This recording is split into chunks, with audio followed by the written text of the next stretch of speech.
Welcome to Beauty and the Gi, the podcast about Jiu-Jitsu and life. I'm Jen Eads, a white belt full of curiosity and questions about all things Jiu-Jitsu. Didn't I see you on Instagram? And you can find me on Instagram at Brassy Broad Jen. And I'm AJ Klingerman, a Brazilian Jiu-Jitsu purple belt, obsessed with Jiu-Jitsu. And you can find me everywhere at AJ Klingerman. We're glad that you're here today. And we're so excited because we are actually back in the same room, sitting across the table from each other to record this podcast. It feels good. It does feel good. I almost missed my turn, just like in habit of like going home after class or whatever. I was like, oh, no, wait, hold on. There's a podcast to record. Right? Exactly. Hey, AJ, why don't you tell us about our sponsor for the podcast? Okay. So this episode of Beauty and the Gi is brought to you by thefighthub.com. On the Fight Hub, you can get instructionals from several different instructors. James Klingerman, who's super hot. And I don't know why she's laughing. A great instructor. I think that's the important part. Christian Woodmansey, Josh Hinger, Tom McMahon, me. I have an instructional on there as well. Lots of good instructionals that you can get DVD, download, streaming, anything like that. So I highly recommend checking out thefighthub.com. What are we talking about today? Well, camp is right around the corner, just a few weeks out. Mm-hmm. And you know, I don't think our listeners are sick of hearing about camp. At least I hope not, because I'm not sick of talking about it yet. I've never known you to get sick of talking about camp. No, I literally work on it in some capacity every single day, every day. But, you know, we just kind of wanted to talk about, like, you know, in the world that we're living in, what does camp look like? Right. Yeah. I think it's important to know for those that want the, you know, camp experience, the old school camp experience, there will be that as an option. Mm-hmm. So Indiana will be all opened up by then, full contact, whatever. You know, we don't have too many people for one space. We have rented out like 5 rooms of this hotel, like 5 banquet halls, ballrooms, 5 ballrooms. There's wow. Tons of room. We have enough room to host at least 250 women. And we're probably going to end up around 150, just, you know. Mm-hmm. So there's plenty of room. But so if you want like the normal camp experience where you train with everybody and everything feels normal, you will get that. If you want a more cautious experience, that is a possibility too. A minor thing that everyone will go through is temperature checks. So we will do temperature checks each morning. You know, we'll have foot baths to wash your feet. We always tell people to wear shoes off the mat. Like, that's a big thing. Right. We always mop the mats after every session. So that'll still happen. We're going to use like ionizers in the room overnight and stuff. So we've also got like giant tubs of defense wipes. Awesome. Like, I think 3 giant tubs. So probably we will section that off. Like one tub goes to the reds, one tub goes to the yellows, one tub goes to the greens. So you can use those anytime you need. We'll also obviously have hand sanitizer everywhere. We encourage everyone to bring their own hand sanitizer. You know, in addition, like I said that we mop the mats after everything. We also encourage everyone else to change outfits after every session. Yeah. I'm going to shower after every session because it's who I am as a person. Yeah. So, which is another great part about staying in the hotel. Right. So if you're staying in the hotel, then you're able to, you know, go up and take a shower during lunch or whatever. So that'll be really nice. Yeah, I might be staying at the hotel now. Right? Yeah. It's just going to be great anyway. Like, to have us all together, it's going to be so nice. Yeah. It's going to be so much fun. If you're staying at the hotel, you do have to have your room booked by July 10th. Oh, that's good to know. Yeah. So I've been telling everyone July 7th, but it's actually the 10th, which is good to know because it gives us a few extra days. Mm-hmm. But we have to have it booked. They'll let our block go after the 10th. So there's no discounted rate. Uh-huh. And I think we're getting like $40 off a night or something for our discounted rate. It's a pretty good discount. So make sure you get that reservation in. You don't have to pay when you reserve it, but you need to go ahead and reserve it before July 10th. Okay. So here's something we talked about. And I don't know if this is happening or not, but it is out there as an option. Okay. So we do have a number of ladies that are not coming because they, you know, are concerned. Yeah. or because they live in Canada, or, like there's lots of reasons. Yeah. Or just the travel in general. Right. Yeah. So there are people that are not coming because of that. And I totally understand that. We're talking about the possibility of a Zoom option. Mm-hmm. So, there's lots that goes into that to make sure who gets it is the correct person. Nobody's using it that shouldn't get it. There will be a fee involved. But if anyone's interested in doing like an online version of camp, I encourage you to contact me, because unless I get interest, like I have a lot on my plate already. Yeah. So if there's no interest, I'm not going to push it. Like it's not like a sales tactic or anything. Like it's just, if you want a way to attend camp and you can't be in person, this could be an option. So if we get enough people that want to do it, we will open it up.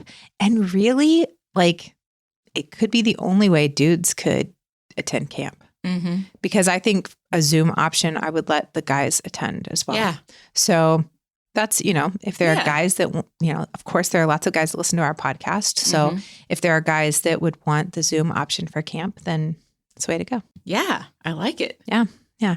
And I'm obviously open to any recommendations. Right. So if you have any thoughts about like how we can do a better job, I wrote a blog about it a couple weeks ago, but, talking about like, I'm a firm believer that people are doing the best they can with what they have, because I try to do the best I can. Right. So I'm always open to ways to make that better. Yeah. All right. I feel like I answered all the questions people might have. I think so. I've done my best.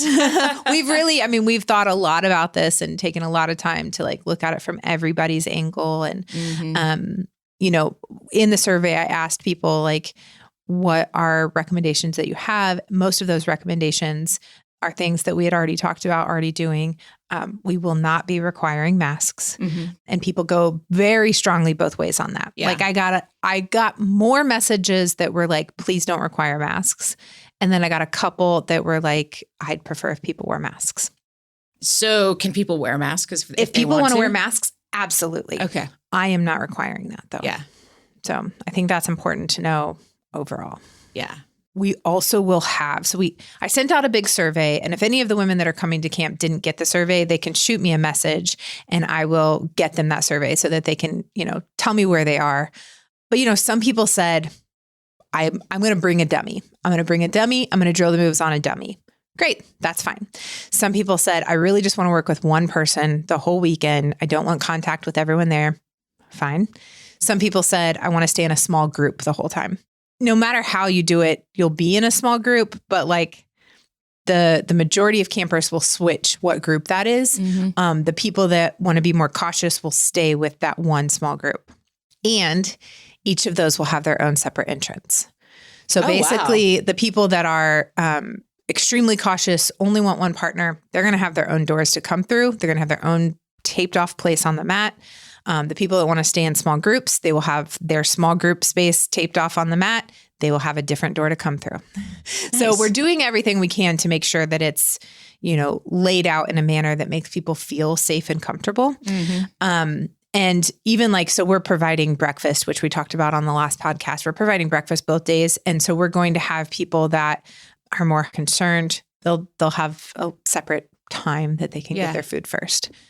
Oh, another thing. So we were trying to figure out, so people had posted, a couple of the women had posted or sent me messages about a wedding that provided rubber bracelets, and the bracelets were red, yellow, and green. Mm-hmm. And then the sign said red, 6 feet back, don't, all of the things. I'm extra cautious. Yeah. Yellow was I'm still being cautious, be cognizant of it. And then green was high fives, hugs, whatever. I like that idea. I like that idea a lot. I don't think that you would notice if we had a bracelet on though, in our gis, it's going to be very hard to tell. So currently the thought process is that we will do duct tape on the outside of the gi. Yeah. So just around the sleeve, basically around the bicep. And that kind of came from when I hurt my shoulder a while ago. I was taping up on the outside of my gi. I would just put a piece of tape on my bicep to be don't attack this arm. Oh, yeah. which was great. Like, because everybody would always be like, okay, which shoulder? And I would say it's the one with the Fuji logo. So you could see. That's really smart though, to do that. Yeah, it was very helpful. So we're not going to do green tape because I think if you're in the I'm good for whatever, you're just good for whatever, right? But for the people that are being more cautious, we are going to do red and yellow tape. I like it. For the people that are being like on the more extreme side, you know, we encourage them to bring their own tape if they don't want us like touching the tape and stuff. So so I want one of those bracelets just to wear out in the world. Like cautious, please stay back. Keep your distance. There, you know, the like saying or meme or whatever goes around that's like, I think it's the devil whispers in your ear, like you cannot withstand the storm. And I whisper back, I am the storm. I saw that, but it said, I whisper back 6 feet back. Like, and then there were explicit words, but like, I always think about that. Like, I think that's so funny. Like, the devil whispers in your ear and I'm like, get back. Right. Yeah. Well, and I feel like I'm kind of like in the middle of like, I don't know that I want to be rolling with everybody. Yeah. I think I'm right. And this could change depending on what happens in the world. Absolutely. Right now, I'm like kind of middle of the road and just wait and see what happens. Right. Yep. So do you think that you'll want like yellow tape at the... I don't know. Maybe so I might be. So can you be like yellow tape, small group? So yellow tape is small group. Okay. Right. So that is, you will stay with the same, let's say 5 other people throughout the whole weekend. Yeah. One thing to think about though, too. So the people that are switching groups, the people that are green on Friday night, you'll be put with, I don't know, let's say 6 to 10 people. Okay. Saturday morning, those 6 to 10 people will change. Saturday afternoon, Sunday. So really you're only with, I mean, you're still staying with a small group. So I think that helps from the like introvert type standpoint, right? I might have thought about that. Yeah. But you are still getting to meet more of the women. Right. So even, and even with the small group, so even if you're saying, you know, I'm in a group of 6 to 10, 4 different groups, you still only have one partner with each of those groups. Yeah. So even the green people, if the green people chose not to roll, then they're still only working with 4 different people throughout the weekend. Yeah. Does that make sense? It will, because math is hard for me. It will. So like you'll have even, the reason we put you in small groups in general is because each group has a line leader. Yeah. Each group has an assistant coach. Those are all purple belts and above that will help you, you know, with the moves. Okay. Because there's only so many coaches. Right, yeah, So that was something Emily Kwok did last year and it worked brilliantly. It was, yeah. You know, so Friday night during Hillary's session, you'll be in a group of 6 to 10 people, but you'll only have one partner you're drilling with. Got it. Okay. Yeah. So that group might change Saturday morning, but you'll still only have one partner you're drilling with. So even the people that feel comfortable, you know, rolling with everyone, you can still be very limited in the amount of people you go with. Gotcha. So, yeah. Okay. And then rolling wise, you know, like something you have to consider if you're on that cautious line, right, is you can say, I'm only going to roll with the people I know. Okay. Like maybe you feel like I'm only going to roll with AJ and Risser and, you know, but what you have to realize is that we're rolling with everyone. Right. Okay. Yeah. So I want people that are trying to think in that cautious mindset to think about the big picture of that as well. Good to know. An interesting thing that Risser and I chose this last weekend, we were just discussing August 1st, her and I were supposed to have super fights at a tournament. Not against each other, obviously. But we felt like it was a bad idea to compete right before camp because we were exposing ourselves to so many different people. Yeah. So like just as like the leaders of camp, we decided that, you know, we'll make sure that we're staying extra cautious in the 2 weeks leading up to camp just to, you know, just to be good leaders. Yeah, that totally makes sense. So we gave up our super fights, and our next opportunity will be October 3rd. And I'm kind of sad about it because that's my birthday weekend. And I just don't know. I don't know if I want to. Oh, I think you need a fight on your birthday weekend. I don't know. That could go either way. Could be great. I might have to fight Terza. Like, that would be terrifying. She's great. So we'll see. All right. Well, that covers a lot about camp. So let's go to on and off the mat for this week. Okay, great. I'll start with off the mat. And it really just ties back into what we've kind of talked about with camp and just staying vigilant.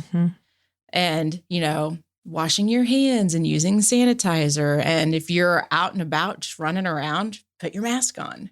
Like, I just have no problem with the mask. I almost feel weird now. Like, if I'm going to go to the grocery store and I don't have it, it's like, you feel like, yeah. I feel like I'm missing something. It is very interesting, the different sides of town. Because obviously, one of our schools is on the north side of Indy, the other is on the south side of Indy.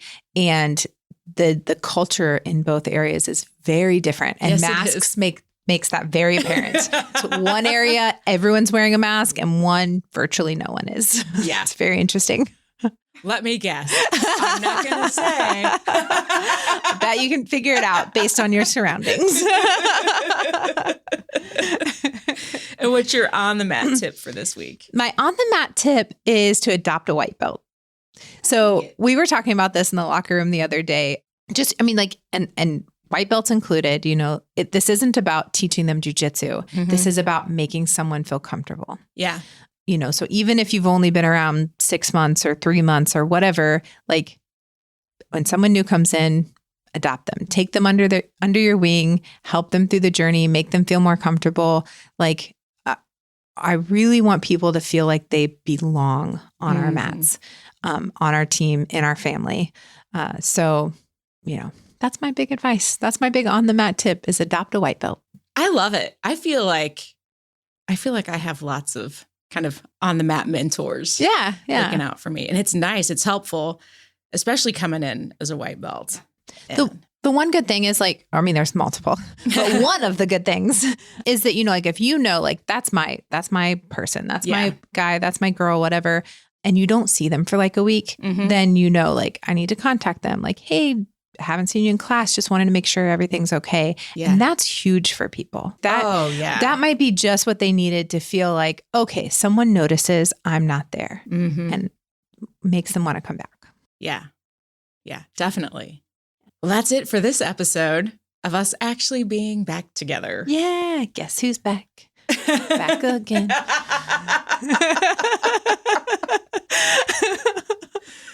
I've been singing that the whole way here. What's funny is that nobody has any idea how much of us just laughing gets cut out.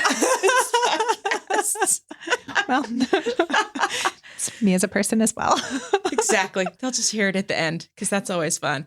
All right. Thank you for listening. If you know somebody, and I know you know somebody that needs to listen to Beauty in the Gi, hit the little share button in Apple Podcasts, Spotify, Google Podcast, whatever podcast app you're listening on. I promise there's a share button, and just text it to somebody. Tell them they need to listen to it, because that is how people actually find out about the podcast. Absolutely. And you can also connect with us on Facebook at Beauty in the Gi Facebook page. We've got Beauty in the Gi Gang. Find us on Instagram. YouTube. Yeah, we've got a Beauty in a Gi YouTube channel. We do. AJ's adding videos, aren't you, AJ? I am. I totally am. It's happening. It's happening. I know it's happening. It's not like you got anything else going on. Right. Really. Nothing else. I've really just been twiddling my thumbs for the last couple months. Send us a DM on Instagram if you have any questions about anything that we talked about on the episode today. If you've got ideas for future guests or future topics that you'd like to hear. And we will see you on the mat.